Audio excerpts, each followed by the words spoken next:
Summer ഡ്രസ്സും unicorn ബാഗും ഒക്കെ ആയിട്ട് ആമി നേരെ പോകുന്നത് സ്പ്ലാഷ് പാഡിലേക്കാണ്.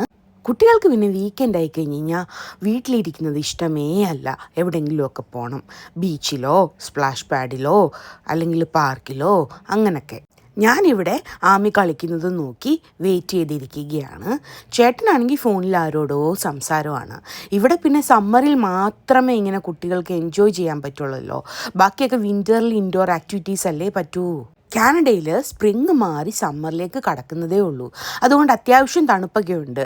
അതാണ് ഈ സ്പ്ലാഷ് പാഡിൽ അധികം കുട്ടികളെ കാണാത്തത്. അധികം നല്ല ആമി മാത്രമേ ഉള്ളൂ അവിടെ. കുറച്ച് പേര് പാർക്കിൽ കളിക്കുന്നു, വേറെ കുറേ പേര് ഫുട്ബോൾ കളിക്കുന്നു. അങ്ങനെ പാർക്കിൽ പല സൈഡിലായിട്ട് കുട്ടികളുണ്ട്. അത്യാവശ്യം തണുത്തപ്പോഴത്തേക്ക് ആമി പറഞ്ഞു, അമ്മ നമുക്ക് വീട്ടിൽ പോകാം, ഡ്രസ്സ് മാറിയിട്ട് ഇനി പാർക്കിൽ വരാമെന്ന്. ഇന്നിനി പാർക്കിലേക്ക് തിരിച്ചു വരവോ നടക്കുമോ എന്നറിയില്ല. പക്ഷെ വീട്ടിൽ പോയി മേലൊക്കെ ഒന്ന് കഴുകി ആമിയെ ഫ്രഷാക്കി ഫുഡും കൊടുത്ത് ഉറക്കുക എന്നുള്ളതാണ് എൻ്റെ പ്ലാന്.